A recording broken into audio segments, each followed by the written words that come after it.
If you speak first, you miss a golden opportunity. My client Dan, a veteran supervisor, really understood this, which is why he usually spoke last at his meetings, if he spoke at all. When the agenda turned to the next topic, he usually remained silent. He'd wait for everyone else to say something before he would weigh in with something on his own.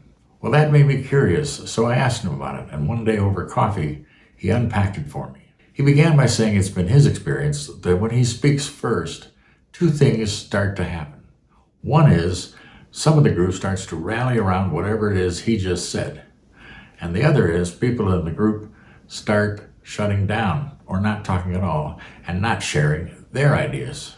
He then added something else. When I'm quiet, when I don't speak as much, I can take stock of the team and see about their strengths and their abilities to solve whatever the problem is that's in front of us. And if they can solve whatever the problem is in front of us, they don't need me to chime in at all. And that's great. Why should I get in their way? And he summarized his thoughts by saying this: if I'm quiet at first and let them speak, there's a pretty good chance I'm going to hear some ideas that I might not have heard at all any other way. The power of Dan's approach is unmistakable. When you speak first, you're reinforcing the notion that you're the boss and therefore we should do it my way. And when you speak first, you're making it harder for the team to feel like we're all in this together. But let's face it, it's hard to stay quiet, especially if you have strong feelings about the topic, especially if it's important or critical, especially if you've seen this before and you know the way it could go. So if you want to try this, it's going to take a little practice. It doesn't just happen automatically. But it's sort of like parallel parking. At first it feels awkward, and then it becomes second nature. So at your next staff meeting, when they move to the next topic, and you're tempted to say, here's what I think about this, you got to bite your tongue.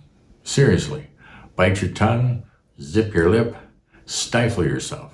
And instead of offering your thoughts, hear yourself saying something like, who's got some ideas? Or, Mark, what are your thoughts on this? Or, who wants to get us going? So remember, before you publish your thoughts, let them share theirs.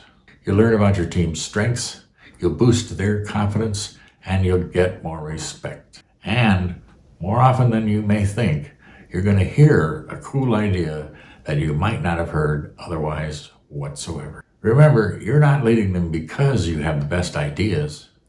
You're leading them to discover the best ideas. So, thanks for watching. I look forward to seeing you in the next video.